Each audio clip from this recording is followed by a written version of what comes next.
Di Grow Together Show kali ini, kita bakal ketemu dengan salah satu ekspertis di bidang perkopian. Dia udah lama sih belajar tentang kopi. Dia udah banyak bantu para petani kopi dari Sabang sampai Merauke.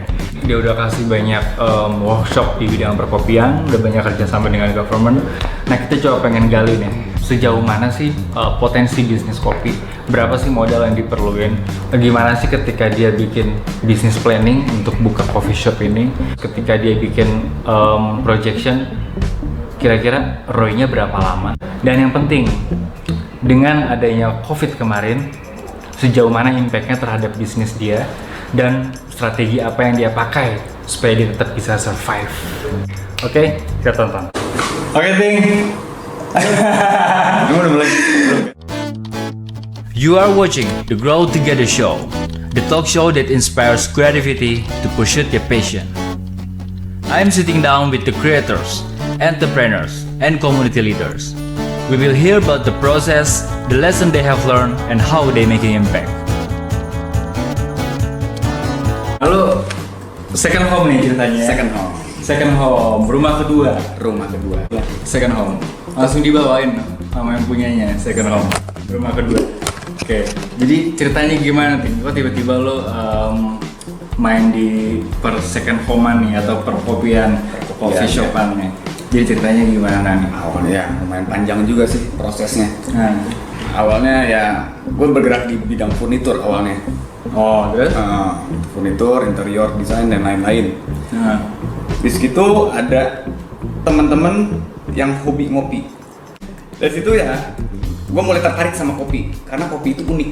Dari origin itu banyak dari apalagi bicara Nusantara dari Sabang sampai Merauke itu wah kaya akan kopi. Oke.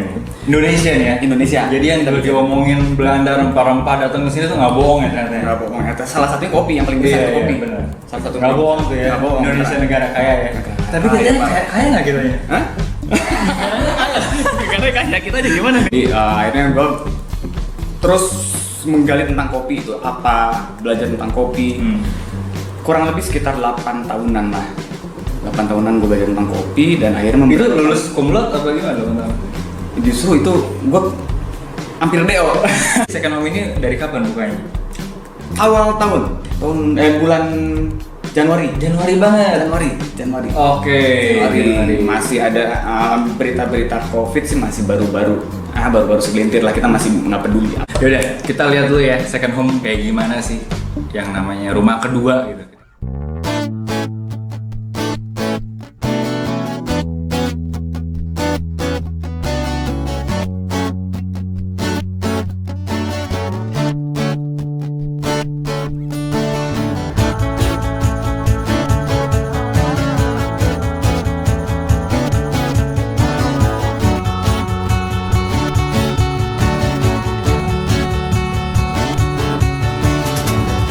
You have something in your eyes, like 1,000 gold between us, and you always be the light in each and every night. You came into desire, walking our love together. Promise that you will. Keren kan? Lo kalau mau datang sekarang juga nih, ini masih ada dua nyisa nih, buluran deh, dua-dua. Ada dua orang buluran deh. Jadi Ting, kalau boleh tahu nih, kenapa lo pilih, walaupun tadi udah cerita backgroundnya, kan lo Bogor namanya kota kuliner nih. Ya weekend tuh orang Bandung, orang Jakarta apalagi udah bikin macet nih kota kita nih. Ya, dan coffee shop nih udah penuh tuh ngejamur tuh. Kenapa lo masih berani compete sama mereka Ting? Kalau mau dihitung kedai kopi di Bogor ini itu kurang lebih ada sekitar 260 kedai kopi. Serius? Di kota Bogor aja ya, belum di kabupaten. Dan setiap bulan tuh muncul dua. Oke. Gitu. Itu kenapa gue memberanikan diri ke arah situ gitu, karena gue ngelihat usaha di bidang kopi itu 10-15 tahun ke depan itu masih bagus. Oke. Karena pasar untuk di dunia kopi makin hari makin bertambah gitu, dan coba dilihat deh setiap weekend ini kalau mau dilihat sebelum PSBB kemarin itu kedai kopi tuh weekend tuh pasti bakalan full penuh. Oke. Gitu. Jadi dalam artian gini, masih seksi ya. Seksi parah. Masih seksi ya si bisnis opportunity di Ya. coffee shop ini dan masih menjanjikan pastinya dong. Dan kalau misalnya kemarin lo bilang tadi ada 260, belum tahu akhir tahun berapa gitu kan. Belum, ya. Dan artinya masih bertambah. dan artinya lo khawatir nggak akan hal itu? Enggak. Oke. Alhamdulillahnya. Jadi karena begini, orang yang mengenal kopi pasti bakal puter ke kedai-kedai lain. Oke. Mau nyoba menu yang ini, nyoba Ya. menu ini dengan menu yang sama dengan komposisi yang beda, otomatis beda selera mereka semua. Ya. Gitu, dan itu pasti balik lagi ke kedai kita juga. Dan rasanya emang unik sih, mungkin karena ya dari beberapa tempat yang barusan nih gue coba ini ya oke ini si Ini the best kita nih. the best-nya ya. Oke, ini juga beda dengan yang biasanya gue datang ke tempat A, ke tempat B, rasanya beda dan ya masing-masing punya ya gue nggak tahu istilahnya apa specialty ya. Istilahnya ya specialty beda-beda intinya. Oke, nah terus nih kalau boleh tahu nih mungkin juga orang-orang yang lagi nonton juga pengen tahu nih yang belum pernah buka usaha kopi. Waktu lo pertama punya plan buka si second home projection awal lo Roy balik berapa lama ting? Kurang lebih ya di setahun setengah lah ya. Ya, oke. Setahun setengah itu tuh udah mulai ada plan, bisnis plan dibuat segala macem. Kurang lebih di 1 tahun setengah dengan hitungan per harinya itu minimal itu 100 cup kopi. 100 cup kopi ditambah lagi dengan makanannya kan ya. Itu ya ada di 1 tahun setengah, mungkin juga ada kemungkinan di 1 tahun gitu. Oke, jadi bisa nih setahun nih sebenarnya. Harusnya bisa. Oke. Harusnya bisa. Nah tapi kan kemarin ya kita sama-sama tahu hadir si COVID nih ting. Nah itu dia. Nah itu impactnya sejauh mana ting? Lo bener-bener matiin tutup bisnisnya atau lo ada alternatif ngelakuin strategi lain untuk ngejual kopi lo atau gimana? Boleh kita. Jadi untuk awal itu di bulan Januari kita masih euforia, kita masih tinggi kan. Oke. Karena penjualan kita bagus segala macam. Kita nggak peduli dengan adanya COVID apa segala macam. Februari mulai agak berasa imbasnya sedikit. Oke. Karena itu di media mulai banyak berita tentang COVID, bahaya COVID wah segala macam. Februari udah kerasa ya? Februari udah mulai. Geli-geli dikit gitu ya? Gelitik-gelitik gitu lah. Maret drop. Maret drop. Nah dari Maret itu kita mulai berhitung gimana caranya, takut kita bakal tutup. Oke. Gitu, tutup untuk sementara. Kita akhirnya spare dari profit kita itu untuk modal di awal buka lagi nanti. Oke. Gitu. Ya. Jadi sebenarnya kita ini nggak gambling sih, sebenarnya udah dipikirin matang-matang. Ada kemungkinan kita bakal tutup di Maret ini. Itu untuk buka lagi nggak tahu kapan. Ya. Karena pemerintah nggak ngasih tahu kepastiannya kapan. Gitu.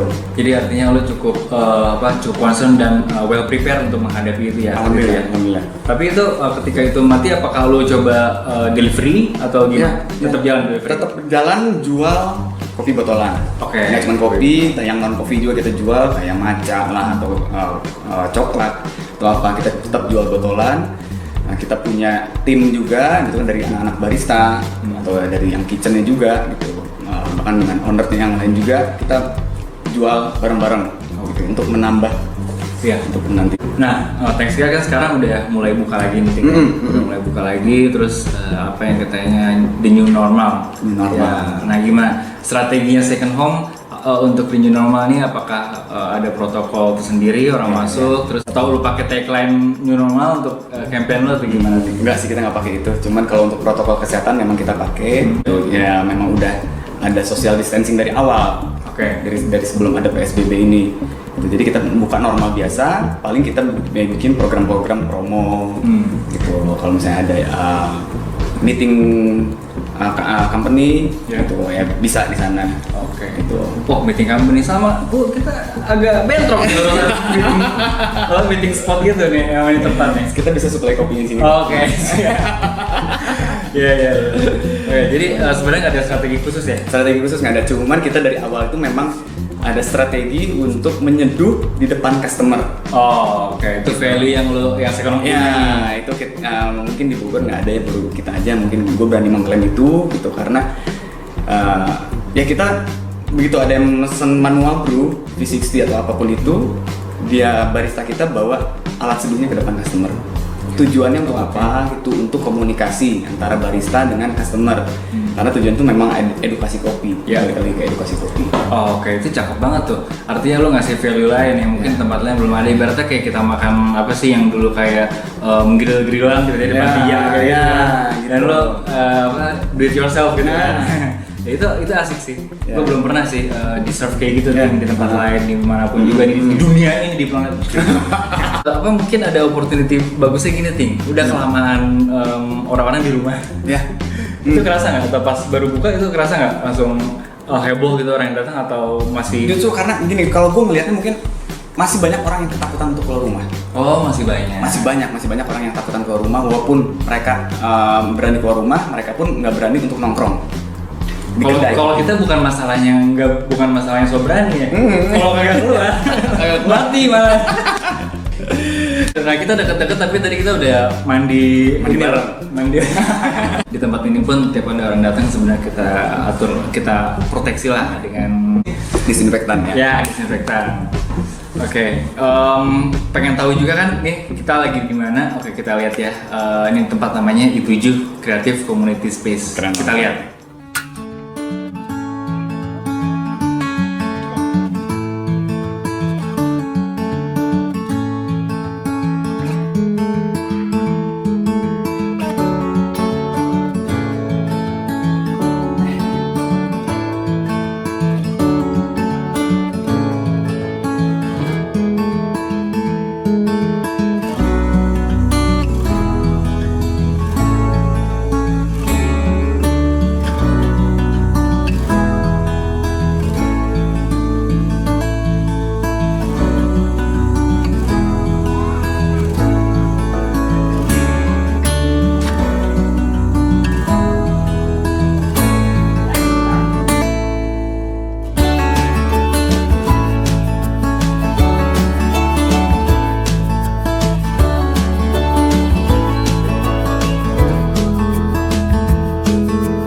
Oke, balik lagi bersama Second Home, rumah kedua.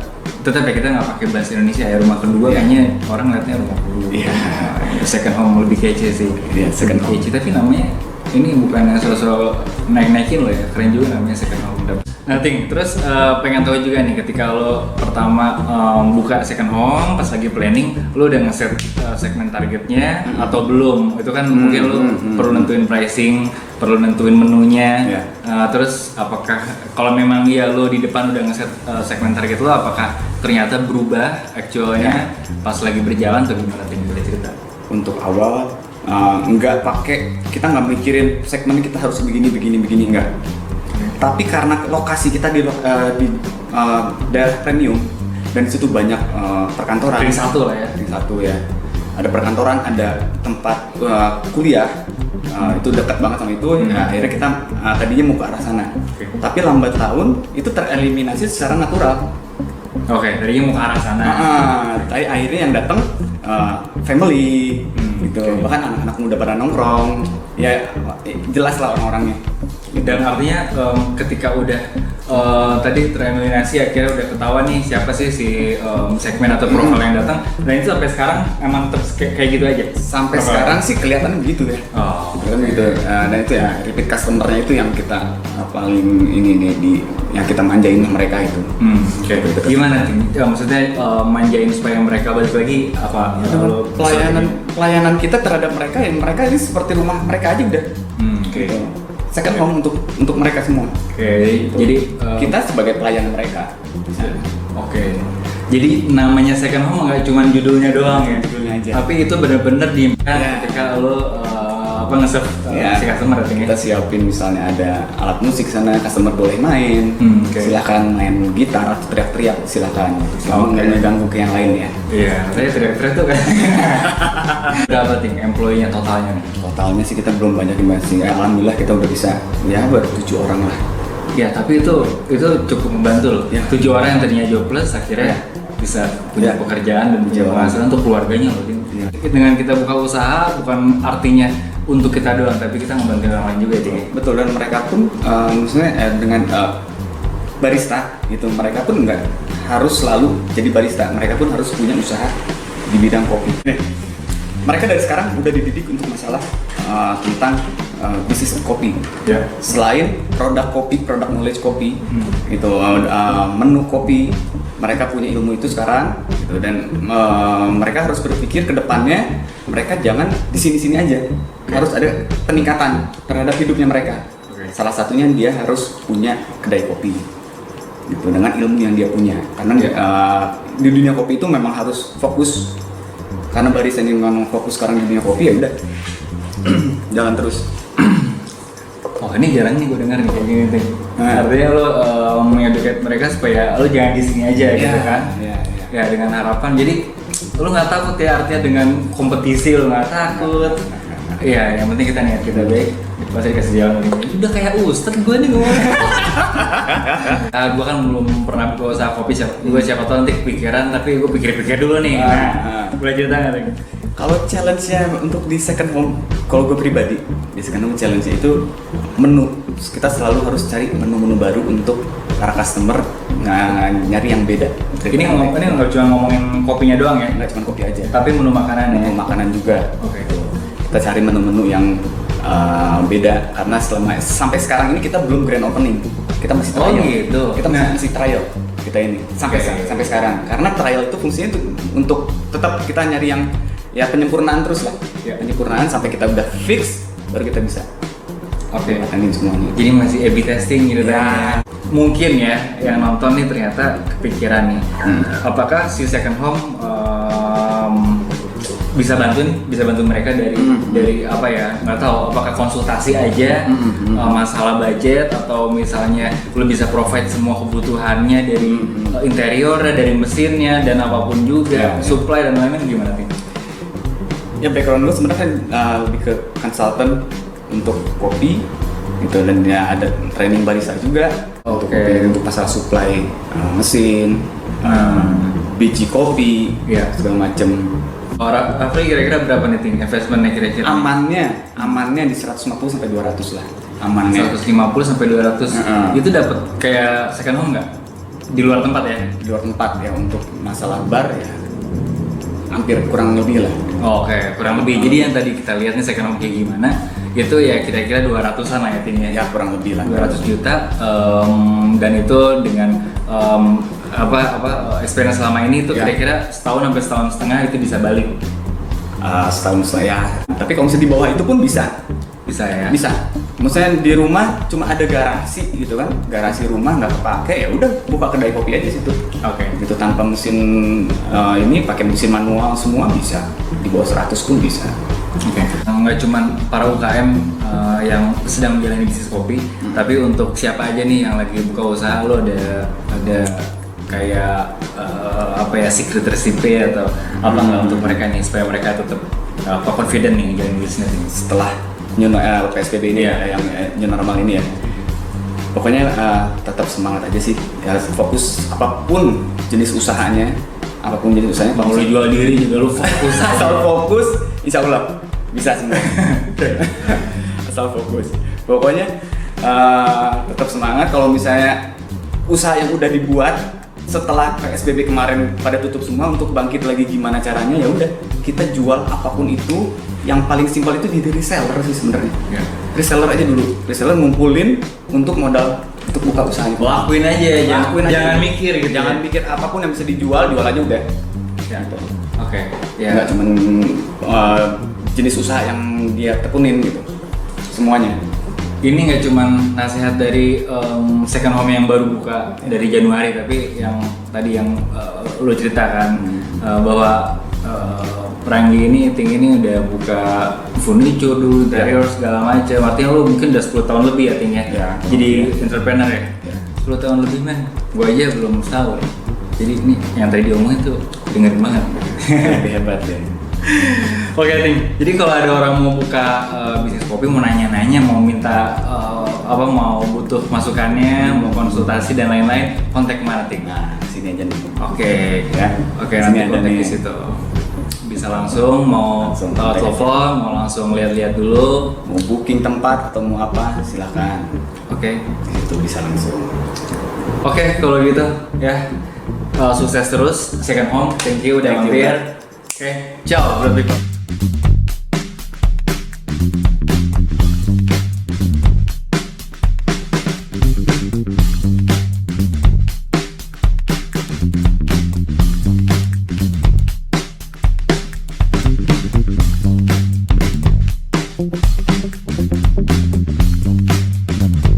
Thank you.